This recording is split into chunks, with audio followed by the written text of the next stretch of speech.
అలానే వెంకటేశ్వరరావు రెండు అంశాలని బూచిగా చూపిస్తూ ధరలని అమాంతం పెంచేస్తూ ఉన్నారు వ్యాపారులు. దీన్ని కంట్రోల్ చేయాల్సినటువంటి టాస్క్ ఫోర్సులు కానీ, కేంద్ర ప్రభుత్వం కానీ, రాష్ట్ర ప్రభుత్వాలు కానీ ఇవి స్పందించట్లేదు. దీంతో నిత్యావసర వస్తువులని ఇష్టానుసారంగా రెండు అంశాలను చెప్పి పెంచేస్తున్నారు. ఒకటి ఎల్నినో, దీని కారణంగా కరువు వస్తుంది, రాబోయేటువంటి రోజుల్లో ఆహార కొరత ఏర్పడుతుంది అనేటువంటిది కేంద్ర రాష్ట్ర ప్రభుత్వాలు చెప్తున్నాయి. ఎప్పుడో ఏడాది తర్వాత వచ్చేటువంటి కరువుకి ఇప్పటి నుంచే రేట్లు పెంచేశారు వ్యాపారులు. ఇక మరొక అంశం యుద్ధం. ఇరాన్ అమెరికా మధ్య యుద్ధం జరుగుతుంది, రష్యా ఉక్రెయిన్ మధ్య యుద్ధం జరుగుతుంది.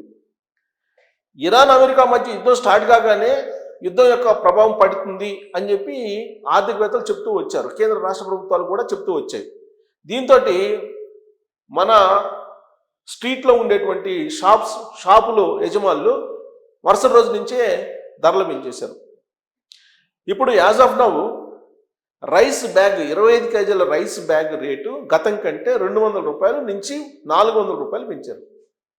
ఆయిల్ రేట్లు గతం కంటే 20% పెంచారు. ఇలా ప్రతి వస్తువు మీద 20 నుంచి 30 నుంచి 40 దాకా కూడా పెంచారు. దానికి అనుగుణంగా కేంద్ర ప్రభుత్వం కూడా ఆయిల్ రేట్లను పెంచింది, పెట్రోల్ రేట్లని, డీజిల్ రేట్లు కూడా పెంచేసింది. అంటే ఒకవైపు యుద్ధం, రెండో వైపు ఎల్నినో, ఈ రెండు కారణాలను చూపించి వ్యాపారులు వినియోగదారులను దోచుకుంటున్నారు. వాస్తవంగా ఈ 20 యొక్క ఎఫెక్ట్ ఎప్పుడు ఉంటుంది? యుద్ధం యొక్క ఎఫెక్ట్ ఒక ఆయిల్ మీదనే ఉంటుంది, మిగతా వాటి మీద పెద్దగా ఉండదు. ఎప్పుడు ఉంటుందంటే దీర్ఘకాలం పాటు ఆ యుద్ధం జరిగితే అప్పుడు ఉంటుంది. సాధారణంగా యుద్ధం ప్రారంభమైన తర్వాత ఒక 5-6 నెలలకు కానీ దాని ఎఫెక్ట్ ఎంతో కొంత ఉండదు. పైగా భారతదేశానికి పెద్ద ఎఫెక్ట్ లేకుండా కేంద్ర ప్రభుత్వం చేయగలిగింది. ఇక ఎల్నినో బూచి అనే దాన్ని విచిత్రంగా చూపిస్తూ ఉన్నారు. యాక్చువల్గా నేను ప్రతిరోజు ఎల్నినోకి సంబంధించినటువంటి బులెటిన్ని చెప్తూ వస్తున్నాను మీకు. కేంద్ర రాష్ట్ర ప్రభుత్వాలు కూడా సమీక్ష సమావేశాలు పెట్టి ఎల్నినో ప్రభావాన్ని ఏ విధంగా అధిగమించాలనే దాని మీద కూడా వాళ్ళు కూడా జాగ్రత్త పడుతూ ఉన్నారు. ఉన్నటువంటి దాంట్లో ప్రత్యేకించి నీటి కొరత రాకుండా, అలాగే వ్యవసాయ ఉత్పత్తుల కొరత రాకుండా వాళ్ళు రకరకాలుగా ప్రయత్నాలు చేస్తూ ఉన్నారు. వరి, చెరుకు కాకుండా ప్రత్యామ్నాయ పంటలు వేసుకోండి అని చెప్పి రైతుల్ని అప్రమత్తం చేస్తూ ఉన్నారు, ముందు జాగ్రత్త చర్యగా. దీన్ని వ్యాపారులు బూచిగా చూపించేసి కరువు వచ్చేస్తుంది, అసలు ఆహార ధాన్యాలు దొరకట్లేదు, పప్పు దినుసులు దొరకట్లేదు, నూనెలు దొరకట్లేదు అని చెప్పి రేట్లు పెంచేశారు.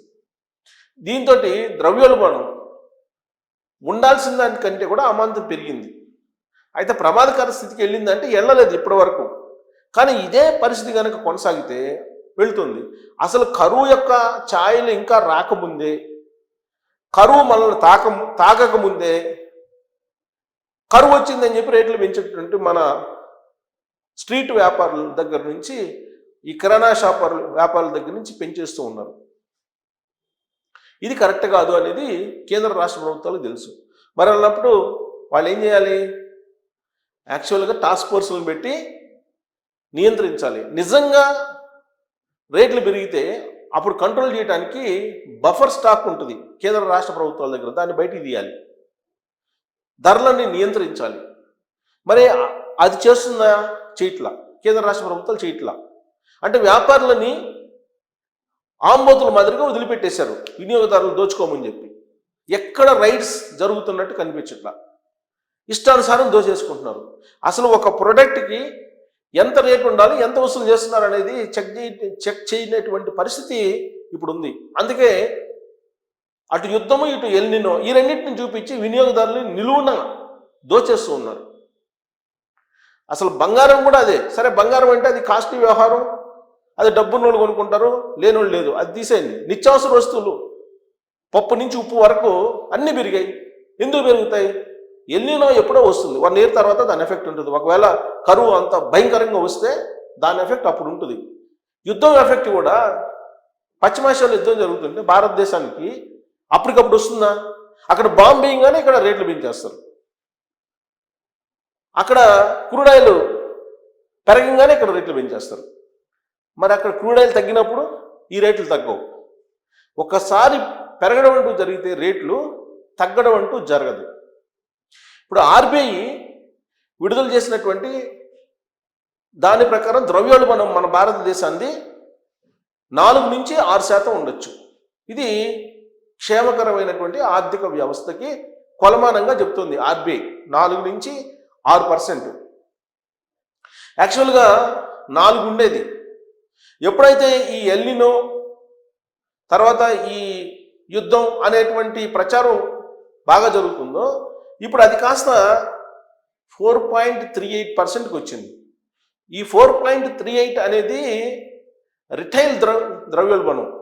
రిటైల్ ద్రవ్యోల్బణం, ఆహార ద్రవ్యోల్బణం ఇలా ఉంటాయి. ఆహార ద్రవ్యోల్బణం 5.52కు పెరిగిపోయింది. రిటైల్ ద్రవ్యోల్బణం ఏమో 4.38కు ఉంది. ఇది ఆహార ద్రవ్యోల్బణం ఇప్పుడు 5.52కి పెరిగిపోయింది. అంటే ఆల్మోస్ట్ డేంజర్ లెవెల్లోకి ద్రవ్యోల్బణం వెళ్ళిపోతుంది. 6 డేంజర్. 6 దాటితే భారత ఆర్థిక వ్యవస్థ పెద్ద క్వశ్చన్ ఏర్పడే అవకాశం ఉందని చెప్పి ఆర్బీఐ నిర్ధారించినటువంటి కొలమానం అది.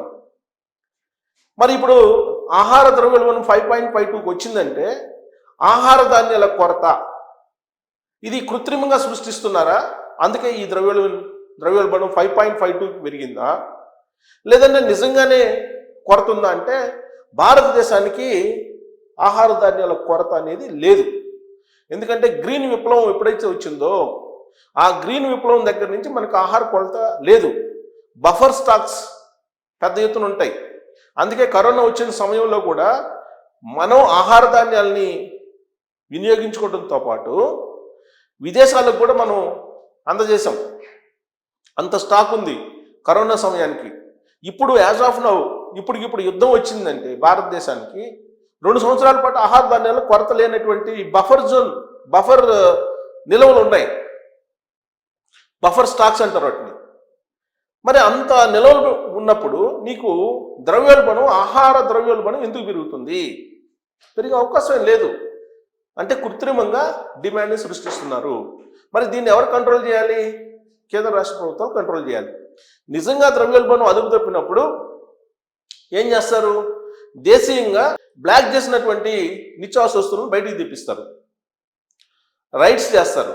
బల్క్గా ఎవరైనా స్టాక్ చేసి బ్లాక్ మార్కెట్ చేస్తుంటే కంట్రోల్ చేస్తారు.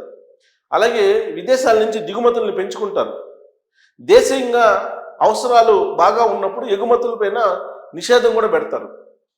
మరి ఇలాంటివేమీ గవర్నమెంట్లు చేయలేదు కదా. అంటే ఆహార ధాన్యాల కొరత లేదు. ఇదంతా కృత్రిమంగా సృష్టిస్తూ ఉన్నారు మన వాళ్ళు. మన పక్క రేషన్ షాప్ అతను, మన పక్క నిత్యావసర సరుకులు అమ్మేటువంటి అతను, వీళ్ళు కావాలని పెంచి అమ్ముతున్నారు.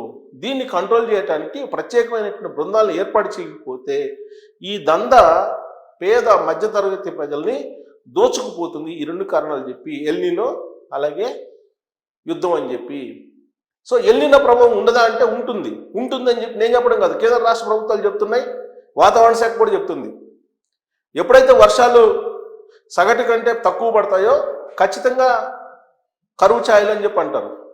ఇప్పుడు ఆంధ్రప్రదేశ్ తెలంగాణ తీసుకుంటే ఆంధ్రప్రదేశ్కే ఎక్కువగా వర్షాభావ పరిస్థితులు ఉన్నాయి తెలంగాణ కంటే కూడా. సో కాబట్టి వర్షాభావ పరిస్థితులు ఉన్నాయి. సగటు వర్షపాతం కంటే చాలా తక్కువ నమోదైంది. ఎల్నినో సూపర్ ఎల్నినోగా మారింది. అది ఇంకా బలపడుతుంది. సెప్టెంబర్ నుంచి నవంబర్ దాకా కూడా వర్షాలు ఉండే పరిస్థితి లేదు. పూర్తి స్థాయిలో వర్షాలు పడవని కూడా వాతావరణ శాఖ చెప్తుంది. మరి దాన్ని బూచిగా చూపించి ఇన్స్టెంట్గా రేట్లు పెంచేటువంటి వాళ్ళు ఎవరైతే ఉన్నారో వీళ్ళు ద్రవ్యోల్బణాన్ని పెంచేస్తూ ఉన్నారు. ఇది భారత ఆర్థిక వ్యవస్థకు దెబ్బ.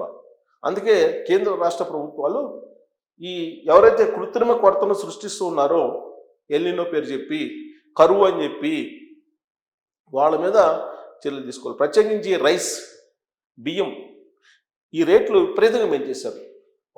మార్కెట్లో అంత లేదు, పెంచాల్సిన అవసరం లేదు. ఒకవేళ అంత డిమాండ్ ఉంటే ఆ డిమాండ్ని తగ్గించేలాగా బఫర్ స్టాక్ని దించాలి ప్రభుత్వాలు. బఫర్ స్టాక్ని దించలేదని అంటే డిమాండ్ లేదు అని అర్థం. అంటే ఇది మొత్తం ఆర్టిఫిషియల్గా క్రియేట్ చేస్తున్నారు. ఎవరైతే ఈ పని చేస్తున్నారో వాళ్ళ బ్లాక్ మార్కెట్ దందాన్ని బ్రేక్ చేయాల్సిన బాధ్యత ప్రభుత్వాల మీద ఉంది. లేదంటే ప్రజలు దోపిడీకి గురవుతారు. దీని మీద మీరు కూడా కామెంట్ చేయొచ్చు. Thank you.